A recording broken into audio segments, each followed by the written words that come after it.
Assalamualaikum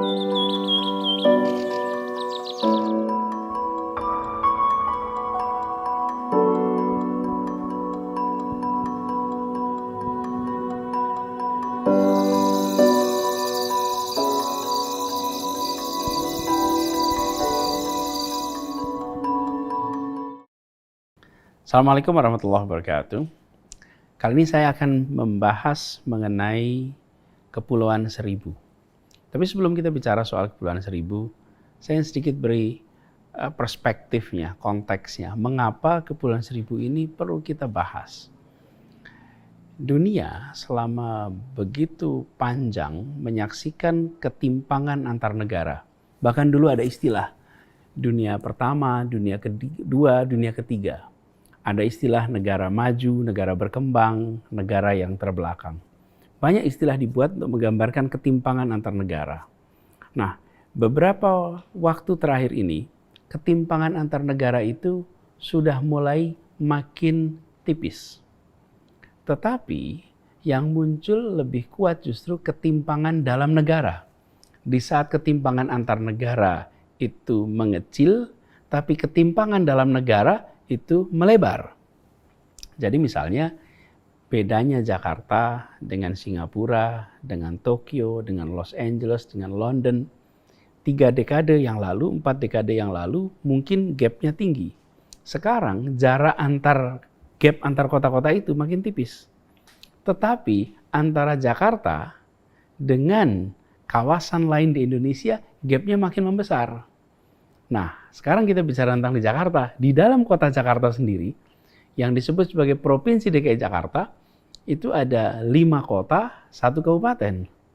Nah, ketimpangan antara kota dan kabupaten terasa makin luas. Kotanya mengalami perkembangan, tapi kabupatennya justru terlihat stagnan sehingga gapnya meluas. Itulah sebabnya mengapa salah satu yang kita serius janjikan pada saat kita mulai bertugas di Jakarta, ada janji nomor 14 tentang Kepulauan Seribu. Mengatasi ketimpangan antara kawasan daratan dengan kawasan kepulauan. Apa masalah utama yang ada di sini? Kita sadar bahwa nomor 1, untuk kita bisa hidup dengan layak, ada kebutuhan-kebutuhan dasar harus terpenuhi. Mulai dari air, tempat tinggal, kebutuhan pangan, dan lain-lain. Saya akan bahas itu. Tapi sebelum ngobrol lebih jauh lagi, mungkin ada yang berpikir, ini yang namanya Kepulauan Seribu itu sebenarnya berapa sih pulaunya? Ada berapa di Kepulauan Seribu itu? Mungkin boleh jadi tebakan ini sebetulnya. Kalau Anda bisa tebak, berapa pulau di Kepulauan Seribu itu? Ada yang bilang disebut Pulau Seribu karena pulaunya ada 1000. Namanya memang Kabupaten Kepulauan Seribu, tapi jumlah pulaunya 110 pulau. Dan dari 110 pulau itu, yang berpenduduk ada 11 pulau. Jadi, totalnya kalau kita menghitung yang harus kita layani ada 11 pulau, kira-kira sekitar 7.000 kepala keluarga, yang kalau dihitung jumlahnya 27.000 orang penduduk di kawasan ini. Bila dibandingkan dengan kecamatan-kecamatan yang ada di daratan, maka sangat kecil. Tapi kecilnya penduduk bukan berarti kecilnya pelayanan.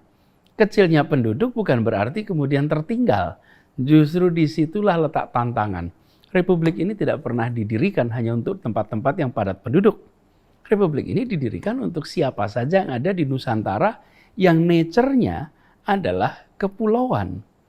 Nah, jika di ibu kota, kawasan kepulauan tertangani dengan baik, maka kita sedang mengirimkan pesan kepada seluruh penduduk di kepulauan manapun di Republik ini, bahwa ini adalah soal waktu saja, bahwa semua akan tertangani.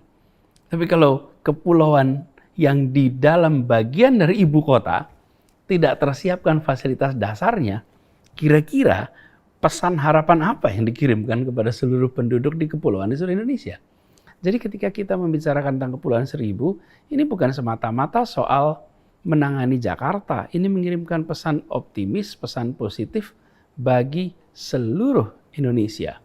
Nah, ini kira-kira ilustrasi Kepulauan Seribu. Nah, Jakarta sendiri sebagai kawasan di Pulau Jawa bukan satu-satunya provinsi yang punya kawasan kepulauan. Di Banten ada sekitar 60 pulau. Di Jawa Tengah ada 33 pulau. Di Jawa Barat ada 19 pulau. Tapi Jakarta yang paling banyak ada 110 pulau di kawasan ini. Dan kalau kita lihat namanya kepulauan, otomatis warganya mayoritas berprofesi sebagai nelayan atau pariwisata. Sektor-sektor itulah yang menjadi sektor utama di kawasan Kepulauan Seribu. Nah, apa saja yang kita lakukan? Kalau kita lihat ya perjalanan umat manusia, terbentuk pemukiman kalau di situ ada air. Kalau tidak ada air, nggak akan ada pemukiman. Air apa? Ya air untuk kebutuhan sehari-hari. Ada sungai, jadi desa, jadi kota. Ada sumur yang alirnya mengalir terus, jadilah kota. Di Mekah itu ada sumur Zam-Zam, karena itu tumbuhlah jadi kota. Coba kalau tidak ada sumur itu, tidak jadi kota. Jakarta ada 13 sungai yang memenuhi. Nah, bagi penduduk di Kepulauan Seribu, salah satu kebutuhan paling mendasar adalah air bersih. Sampai dengan tahun 2018, masyarakat di Kepulauan Seribu itu mengandalkan namanya BWRO. BWRO, Brackish Water Reverse Osmosis. Ini seperti air payau yang tentu saja belum memenuhi standar air minum dan pengambilannya pakai ember, tidak perlu ada perpipaan. Sekarang alhamdulillah dari yang kita lakukan dari 11 pulau, 10 pulau sudah menggunakan namanya SWRO, Seawater Reverse Osmosis. Ini adalah air yang diolah, disuling sehingga memiliki kualitas standar air minum dan diantarkan ke rumah penduduk melalui perpipaan. Jadi mereka tidak harus menyiapkan menggunakan ember yang dibawa. Lalu harganya itu Rp1.050 per meter kubik. Dan kami Pemprov DKI mengalokasikan subsidi kira-kira Rp23.000 per meter kubik. Ini adalah komitmen bagi kita untuk masyarakat di Kepulauan Seribu agar kebutuhan paling dasar bagi makhluk hidup seperti manusia yang namanya air terpenuhi. Termasuk di Pulau Sebira. Pulau Sebira itu adalah sebuah pulau yang lokasinya paling jauh dari dermaga di daratan Jakarta. Jangan pernah bilang paling jauh dari Jakarta ya, karena Sebira itu bagian dari Jakarta. Jadi dia paling jauh dermaga kita. Ke Pulau Sebira itu lebih dekat dibandingkan dengan Lampung, daratan, dibandingkan dengan Jakarta.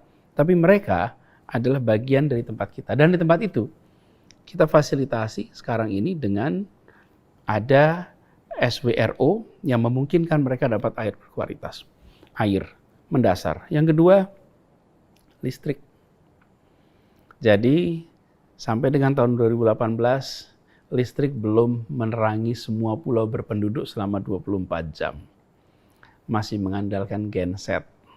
Sekarang alhamdulillah, listrik sudah menerangi semua pulau berpenduduk selama 24 jam. Lewat apa? Instalasi kabel listrik bawah laut. Sekarang mereka bisa menikmati listrik sama seperti saudara-saudara yang berada di daratan. Nampaknya sederhana, tapi itu membuat produktivitas mereka meningkat, kegiatan perekonomian menjadi lebih baik. Bayangkan bagi para nelayan, ketika mereka mendapatkan ikan, mereka harus menyimpan di cold storage, dan cold storage itu artinya membutuhkan listrik. Bahkan pulau yang terjauh yang tadi saya sebut, Pulau Sebira, yang terjauh dari balai kota, sekarang sudah punya listrik 24 jam. Berkat apa? PLTS, Pusat Listrik Tenaga Surya, yang dibangun di tempat itu. Ini bersama-sama dengan PLN. Jadi kebutuhan dasar disiapkan. Kalau air siapkan, listrik disiapkan, Persoalan berikutnya adalah kebutuhan pokok. Warga di Jakarta, di Kepulauan Seribu, sering harus belanja ke daratan, minimal ke Muara Angke, untuk belanja sembako, yang kemudian nanti mereka yang kulakan punya warung-warung, dijual nanti di warung-warungnya. Apa yang kita lakukan? 2018, kita membangun Jak Grosir di Pulau Tidung Kecil. Apa itu artinya? Artinya kebutuhan pokok disiapkan dalam skala grosir di pulau yang biaya kesananya tanggung jawab kami. Kami siapkan Jak Grosirnya di Pulau Seribu, sehingga warung-warung yang ada di Pulau Seribu tinggal kulakan di pulau ini, tidak perlu jauh-jauh datang ke daratan Jakarta. Tidak perlu ke Kramat Jati untuk belanja kulakan. Cukup mereka belanja di Jak Grosir ini. Apa konsekuensinya? Biaya kebutuhan pokok menjadi jauh lebih rendah, sehingga mereka merasakan kesetaraan harga antara yang mereka dapatkan di daratan dan yang mereka dapatkan di kepulauan. Nampaknya sederhana, tapi kita bisa mengirimkan pesan kesetaraan itu hadir karena harganya mendekati atau sama dengan harga di Jakarta, di daratan Jakarta. Nah, kebutuhan ini disiapkan oleh siapa? Pemerintah, yaitu tugasnya pemerintah. Salah satu tugas pemerintah adalah memastikan ada kesetaraan itu. Kemudian sama juga dengan kebutuhan pokok lainnya, misalnya bensin. Walaupun di Kepulauan Seribu minim kendaraan roda 4, rata-rata adalah kendaraan roda 2. Tapi harga BBM solar misalnya 1 liter itu di 2018 sampai Rp8.000. Dan tentu saja ini memberatkan bagi para pemilik kapal, terutama nelayan. Sekarang alhamdulillah harga solar per liternya 5.000-an, ekuivalen dengan harga di daratan. Jadi ketika kita membicarakan kawasan Kepulauan Seribu, ini contoh saja, ilustrasi bahwa kita ingin memastikan ada kesetaraan dalam artian fasilitas. Begitu juga fasilitas kesehatan, fasilitas pendidikan, disiapkan untuk 11 pulau itu memiliki fasilitas yang setara. Lagi-lagi, tujuan kita adalah membuat warga di Kepulauan Seribu merasakan kesempatan yang sama dengan warga yang tinggal di daratan Pulau Jawa. Nah, ini yang kita lakukan sama-sama. Lalu, saya ingin cerita sedikit soal pengalaman di Pulau Seribu. Satu ketika, bulannya April tahunnya 2019, saya datang ke Pulau Sebira.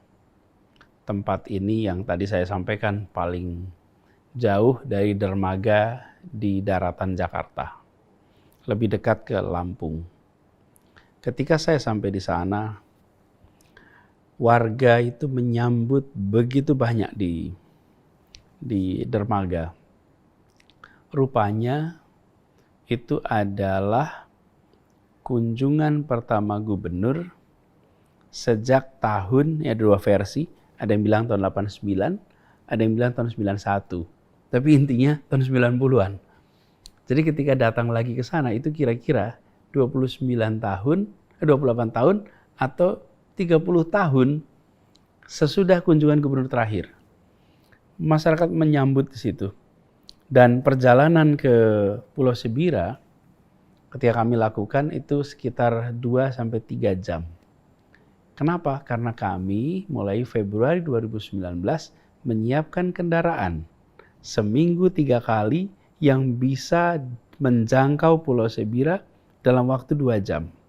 Sebelumnya warga Sebira kalau mau berangkat ke daratan Jakarta itu memerlukan waktu 1 hari karena bisa sampai 8 jam perjalanannya. Dan berangkat 1 hari, kemudian harus bermalam otomatis, mau pulang 8 jam lagi. Rasanya jauh sekali. Sesudah disiapkan kapal khusus sampai ke Sebira, mendadak mereka merasa dekat dengan daratan Jakarta.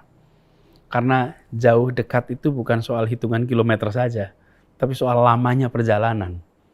Nah, begitu kecepatan diubah menjadi speed yang tinggi, jadi dekat.